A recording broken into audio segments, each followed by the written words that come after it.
تو انہوں نے ان کے لیے اس وقت بھی بد دعا نہیں کی. آج بھی اگر ہمارے سے کچھ برا ہوتا ہے تو ہم فوراً کہتے ہیں کہ یار اس کا اللہ تعالیٰ اس کو اسی کے بارے میں تو بات کرنی ہے. ہمایوں صبر کے حوالے سے ہی بات کرنی ہے اور حضور پاک صلی اللہ علیہ وسلم کی زندگی جو ہے وہ پوری صبر کے حوالے سے ہی ہے. ہم لوگ بھی بہت بات کر سکتے ہیں اور جذبات میں بہہ جاتے ہیں, لیکن ہمارے جو گیسٹ ہیں وہ یقینی طور پہ اس پہ اور زیادہ بہتر طریقے سے بات کر سکتے ہیں, تو ان کی طرف آپ لوگوں کو لے کے چلتے ہیں. ہمارے ساتھ موجود ہیں پروفیسر ڈاکٹر عبدالباسط مجاہد صاحب, علامہ اقبال اوپن یونیورسٹی سے آپ کا تعلق ہے. بہت شکریہ ڈاکٹر صاحب آپ کے آنے کا. السلام علیکم. بہت شکریہ. وعلیکم السلام. صبح خیر سر. صبح خیر. ناظرین کو بھی صبح خیر. سر میں چاہ رہا تھا میں حلیمہ کی اصلاح کر دوں.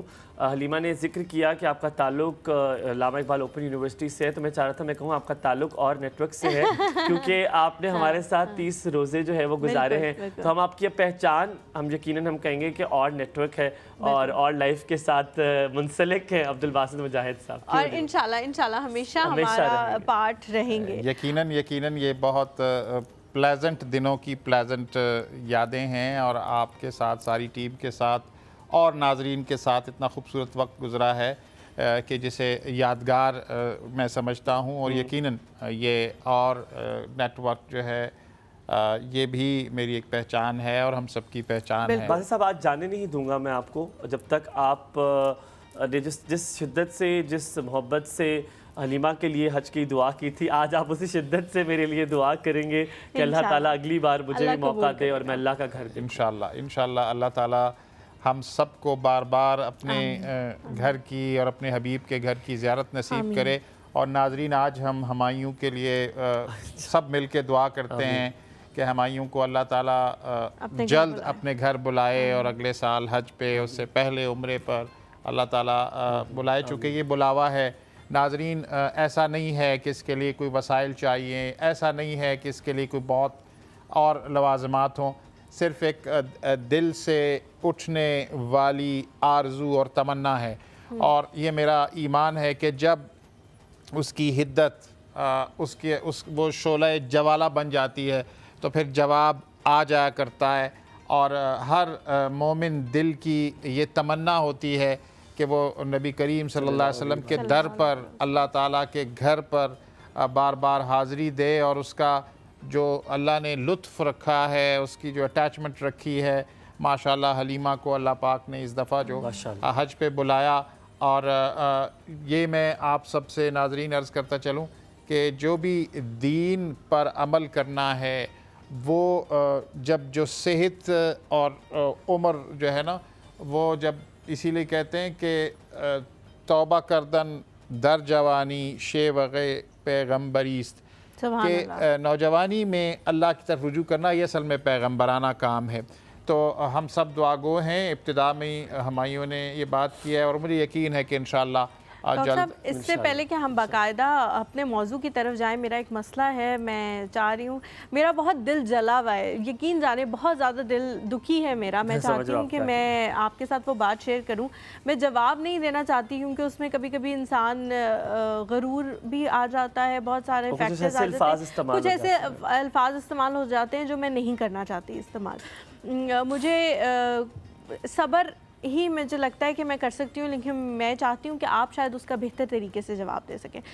شاید لوگ مجھ سے یہ ایکسپیکٹ کر رہے ہیں کہ میں ظاہری طور پہ بدلوں گی. اگر میں نے ظاہری طور پہ بدلنا ہوا تو میں اس اللہ کے لیے بدلوں گی جس نے مجھے اپنے گھر بلایا تھا. میں آپ کی خوشی کے لیے نہیں بدلوں گی. مجھے کچھ دن پہلے ہی پتہ لگا کہ میرے بارے میں یہ کامنٹس دیے جا رہے ہیں کہ ان پہ تو کوئی فرق نہیں پڑا, ان کے ظاہری حلیے میں کوئی فرق نہیں پڑا, یہ تو بالکل ویسی ہی ہیں جیسی یہ پہلے تھی. اور آگے سے جواباً جن کو کہا جا رہا ہے وہ آگے سے جواباً یہ کہہ رہے ہیں کہ انہیں تو چھوڑیں آپ, ان پہ کوئی فرق نہیں پڑ سکتا.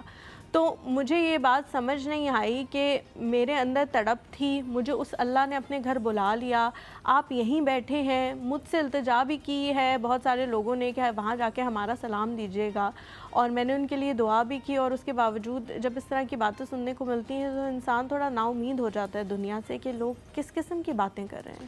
اصل میں دیکھیے اس میں بنیادی سی بات یہ ہے کہ جو نبی کریم صلی اللہ علیہ وآلہ وسلم نے فرمایا کہ کائنات میں کسی کو اتنی تکلیف نہیں پہنچائے گی جتنی مجھے، یعنی نبی کریم صلی اللہ علیہ وسلم۔ تو آپ صلی اللہ علیہ وسلم رحمت للعالمین ہیں، اور ہم ان سے نسبت رکھتے ہیں کہ ہم ان کے امتی ہیں۔ یہ اصل میں وہ کہتے ہیں کہ باد مخالف سے نہ گھبرا اے عقاب، یہ تو چلتی ہے تجھے اونچا اڑانے کے لیے۔ بات یہ ہے کہ یہ اللہ تعالیٰ کے حبیب صلی اللہ علیہ وسلم نے ہمیں جو بتا دیا نا کہ آخری 2 صورتیں پڑھا کرو، تو وہ کیا ہیں؟ وہ حاسدین کے حسد سے بچنے کے لیے، بے شک، اور نظر بد سے بچنے کے لیے۔ اور یہ تو بہت قابل رشک بات ہے کہ اللہ تعالیٰ، جیسے ابھی میں عرض کر رہا تھا کہ ایک ایسی عمر میں جب خود آدمی وہ تگ و دو کر سکے، جو حج کی اراکین ہیں وہ پورے کر سکے، تو وہ صحت کے ساتھ ہو سکتا ہے۔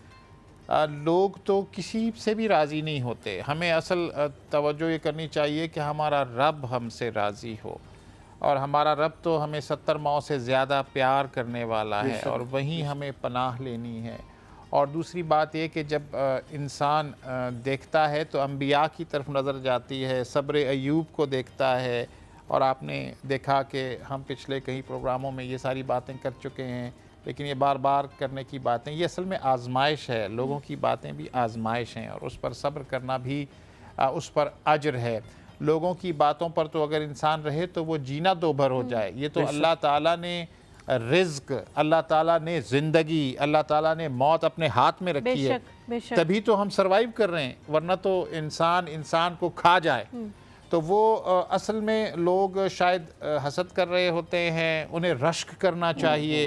جیسے آپ ابھی انٹرو میں بات کر رہے تھے نا کہ مذاق کرنے اور مذاق اڑانے میں جو فرق ہے، اسی طرح سے یہ بھی بہت لائن برابر فرق ہے کہ ایک یہ کہ کسی کو کوئی بھلی بات کرتے ہوئے دیکھتے ہوئے اس کو اللہ نے کوئی نعمت دی ہے، اس پہ خوش ہونا، اور خود یہ اللہ سے دعا کرنا کہ مجھے بھی یہ عطا ہو جائے۔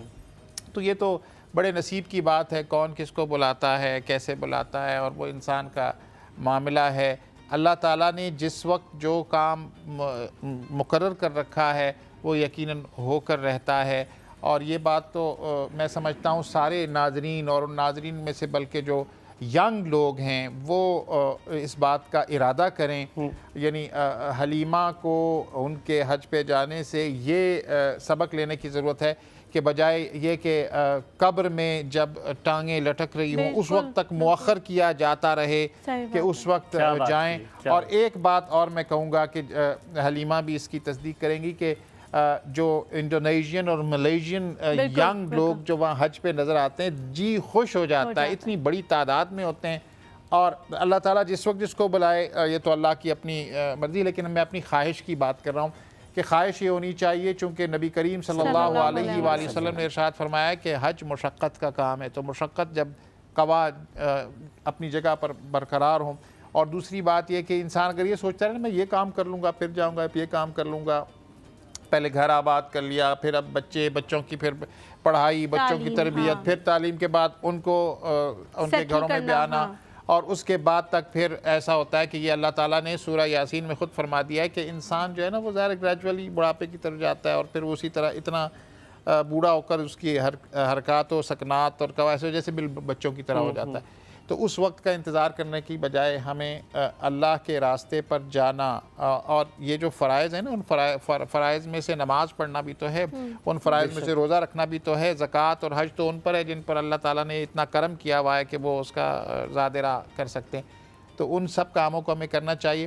اور کہتے ہیں کہ مندر ڈھا دے مسجد ڈھا دے، اور ڈھا دے جو کچھ ڈھینا پر کسے دا دل نہ ڈھاوی، دل وچ تو یہ ہے، ہم سب کو اس کا خیال کرنا چاہیے۔ لیکن صبر پر اللہ تعالیٰ نے اجر رکھا ہوا ہے۔ اور صبر کے حوالے سے ایک بات جو میں کرنا چاہوں گا وہ ذرا ناظرین ڈیفرنٹ سی ہے۔ صبر کے بارے میں ہمارا تو یہ خیال ہے کہ صبر جو چیز نہیں ہو سکتی اس پر ہم صبر کرتے ہیں نیچرلی۔ آپ ہمایوں حاجرہ آپ دیکھیں کہ کیسے حلیمہ کیسے ہم، یہی ہمارا پرسپیکٹیو ہوتا ہے کہ جو چیز ہم نہیں کر سکتے تو اس پر صبر کرتے ہیں۔ تو مجھے ایک واقعہ یاد آتا ہے، اللہ کے ایک ولی تھے، وہ اپنے شاگرد کو انہوں نے اختیار کر لیا اور کہا کہ اب جیسے ہم کہتے ہیں نا کہ اب اس نے گریجویشن کر لیا، پوسٹ گریجویشن کرے، تو کسی اور اللہ کے ولی کے پاس بھیجا. اور وہ زمانے تو یہ سیل فونز کے اور ان چیزوں کے نہیں تھے، نہ گوگل سے ہمیں ایڈریس پتہ چلتے تھے. وہ بس نکل پڑے اللہ کے راستے میں اور وہاں گئے. تو انہیں تو اطلاع تھی کہ کوئی آ رہا ہے سیکھنے کے لیے، کوئی سلوک کی منزل پر چلنے کے لیے. تو وہ انہوں نے پہچان لیا اور کہا کہ کہاں سے آئے ہو؟ بتایا آیا ہوں. تو پوچھا کہ ذرا ایک سوال کا جواب تو دے دو. کہا کہ صبر اور شکر کے بارے میں کیا خیال ہے؟ تو وہ جو سلوک کا راہی تھا وہ تو ابھی سبق سیکھ رہا تھا. تو انہوں نے کہا جیسے میں اور آپ نارملی ہم سمجھتے ہیں. انہوں نے کہا جی جب کوئی چیز نہیں ملتی تو ہم صبر کرتے ہیں، کوئی چیز مل جاتی ہے تو شکر کرتے ہیں. بے شک. تو ایک جو روحانی تصوف کا اور جو خاص لوگوں کا صبر ہے وہ کیا ہوتا ہے، اس سے ہم آج کی ڈسکشن کو دیکھتے ہیں اور اس پرزم میں پھر باقی باتیں کریں گے. انہوں نے کہا اور بڑی سخت بات کہہ دی، کہا کہ ایسا تو ہمارے خطے میں کتے کرتے ہیں. وہ پریشان ہو گئے کہ یہ کیا کہہ دیا، اتنی سخت بات کہہ دی کہ جب اسے کوئی کھانا مل جاتا ہے تو وہ دم ہلانا شروع کر دیتا ہے اور جب نہیں ملتا تو وہ سر ڈھا کے بیٹھ جاتا ہے گویا. تو کہا پھر اس کا مطلب کیا؟ یہ ہے وہ نقطہ جس کو مجھے اور آپ کو، ہم سب کو اپنی زندگیوں میں اڈاپٹ کرنا ہے. وہ کیا ہے کہ جب کوئی چیز مل رہی ہو تو صبر کرو، جب کوئی چیز نہیں مل رہی ہو تو اس پر اللہ کا شکر ادا کرو. کیا بات ہے. ہاں. اور وہ کیسا ہے؟ اصل تو بات یہ ہوئی نا کہ آپ کو اس کو آپ ذرا میں اور آپ اپنی لائف پہ دیکھیں کہ بہت ساری چیزوں پر، جیسے اب رمضان ٹرانسمیشن کی یہ بات کر رہے تھے. رمضان اللہ تعالیٰ نے ایک ہمیں دی. رمضان کیا ہوتا ہے؟ آپ کے سامنے کھانے کی چیزیں موجود ہیں. ایسا تو نہیں کہ آپ صبر اس لیے کر رہے ہیں کہ آپ کے پاس نہیں ہے، آپ کے پاس ہیں اور آپ صبر کر رہے ہیں. آپ صبر کر رہے ہیں، نہیں کھا رہے. بالکل نہیں کھا رہے. تو اس کا مطلب ہے کہ جو اصل فلسفہ کیا ہے کہ آپ کو بہت ساری چیزیں جو آپ کی ایکسیس میں ہیں اس پر آپ صبر کرتے ہیں، اور جو چیزیں نہیں ہیں اس پر شکر کرتے ہیں. تو یہ درس انبیاء کا ہے، یہ درس کربلا کا ہے. آپ دیکھ رہے ہیں کہ جب اون و محمد جاتے ہیں اور وہ اپنی نظر پیش کر دیتے ہیں اور کیسے حضرت زینب سلام اللہ علیہا بھائی سے اجازت بار بار لیتی ہیں کہ ان کو بھی اجازت دی جائے. جب اجازت دی جاتی ہے اور جب وہ ان کے یعنی شہداء کے لاشیں آتے ہیں تو وہ شہداء کے لاشوں کو بی بی زینب سلام اللہ علیہا ہی ریسیو کیا کرتی ہیں، تو وہ موجود نہیں ہوتی. تو پوچھا جاتا ہے کہاں ہیں؟ امام پوچھتے ہیں کہاں ہیں؟ تو کہا وہ سجدہ شکر میں ہیں کہ میرے بچوں نے بھی باقی بچوں کی طرح اپنی راہ پہ جو ہے وہ نظر پیش کر دی اپنی. تو کیا ہوا کہ اس پہ تو صبر تھا نا، لیکن وہ شکر ادا ہو رہا ہے. تو یہ زندگی میں بہت سارے ایسے مراحل آتے ہیں جس میں ہم اب جیسے آپ نے جو ایک کیس کو ہم نے ڈسکس کیا، تو آپ جواب دے سکتے ہو نا کسی کو. تو ہونا اور اس پر صبر کرنا. ایک یہ کہ ایک وہ شخص کے جو کسی کو جواب نہیں دے سکتا ہو، وہ تو اس کے لیے تو مجبوری ہے نا. لیکن جب کرنے کا ہو، اسی طرح مجھے حضرت علی کرم اللہ وجہ کا وہ ایک قول یاد آتا ہے. کہا کہ تم اپنے سے جو کمزور ہے اسی کو پچھاڑ سکتے ہو نا، طاقتور کو تو کچھ نہیں، اپنے برابر کے تو نہیں کر سکتے. تو پہلوان تو وہ ہے نا جو صبر کر لے. چونکہ بات یہ ہے کہ جو آپ کسی کو اگر پچھاڑیں تو وہ تو آپ سے یعنی طاقت میں، اسٹیٹس میں کسی میں کم ہے.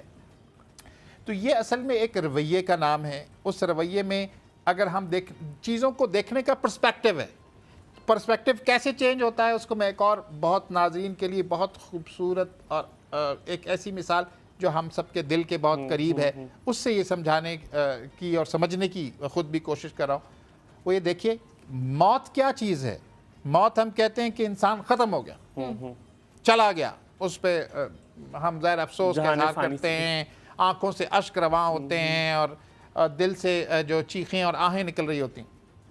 لیکن یہ صرف چیزوں کو دیکھنے کا پرسپیکٹیو بدل لیں تو بالکل بدل جاتا ہے. کیا ہے جو اللہ کے نیک بندے جس دن جا رہے ہوتے ہیں اس کو عرس کے طور پر منایا جاتا ہے. وہ آخر کون سی خوشی ہے کسی کے جانے کی؟ وہ کیا ہے کہ آپ دیکھیں کہ جو اللہ کا نیک بندہ ہوتا ہے وہ اصل میں اپنے رب سے ملاقات کے لیے جا رہا ہوتا ہے. اور ہر جو مومن ہے اس کی یہ خواہش ہوتی ہے. اور میں آج کی محرم کی ان بابرکت جو لمحات ہیں ان سے میں اللہ سے میں بھی دعا گو ہوں، آپ سب بھی یہ دعا کیجئے کہ اللہ تعالیٰ ہمیں نبی کریم صلی اللہ علیہ وآلہ وسلم کی پہچان عطا فرمائے اپنی قبور میں۔ کیا بات، وہ آپ ہر کسی کی قبر میں اللہ تعالیٰ کے مشیت سے موجود ہوں گے اور پوچھا جائے گا کہ یہ کون ہیں، تو جو لوگ ان کو پہچان پائیں گے تو ان کو تو اس کی خواہش ہونی چاہیے نا کہ وہ لمحہ کب آئے کہ ہم نبی کریم صلی اللہ علیہ وآلہ وسلم کی زیارت کر رہے ہوں اور وہ ہمیں پہچان رہے ہوں، اور پہچان کا نبی کریم صلی اللہ علیہ وسلم سے تعلق کا ایک ہی نسخہ اور بہت آسان نسخہ کہ ہم نبی کریم صلی اللہ علیہ وآلہ وسلم پر زیادہ سے زیادہ درود بھیجتے رہیں اور ان کے اسوے کو، ان کے فٹ سٹیپس کو، ان کے صبر کو، ابھی جیسے ہمایوں نے، آپ نے حلیمہ بات کی کہ نبی کریم صلی اللہ علیہ وسلم کی ساری زندگی صبر تو ان کی اس دنیا میں ظاہری طور پر تشریف لانے سے ہی شروع ہو گیا۔ بے شک، بے شک۔ آپ دیکھیے کہ در یتیم، وجہ تخلیق کائنات، جن کی وجہ سے یہ ساری کائنات، وہ اس دنیا میں تشریف لاتے ہیں تو باپ کا سایہ سر پہ۔ یتیم ہے، بے شک، بے شک۔ اور پھر آپ دیکھیے کیا عمر ہوتی ہے، 5 سال کوئی عمر ہے، 5 سال میں تو انسان کو اپنا کچھ پتہ بھی نہیں ہوتا، تو پھر کیا ہے، سب سے قیمتی متاع یعنی حضرت بی بی آمنہ سلام اللہ علیہا اس دنیا سے پردہ فرما جاتی ہیں والدہ۔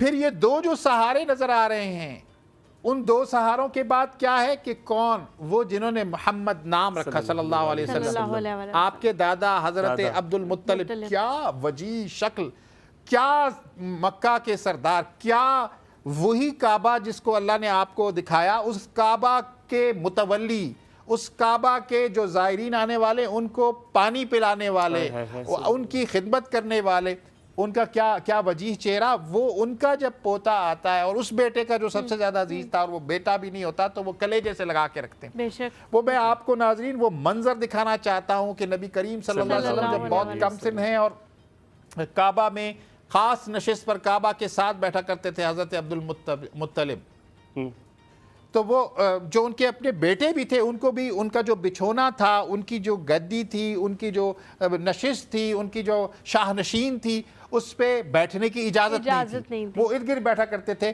اور جب محمد صلی اللہ علیہ وآلہ وسلم میرے ماں باپ آپ کی خاک پاک کی خاک پر قربان، تو آپ جب تشریف لاتے تو وہ آپ لپکتے تو وہ ان کے چچا ان سے کہتے کہ یہاں نہیں جانا، تو وہ منع فرماتے، کہتے کہ یہ میرے پاس آ کر بیٹھیں گے۔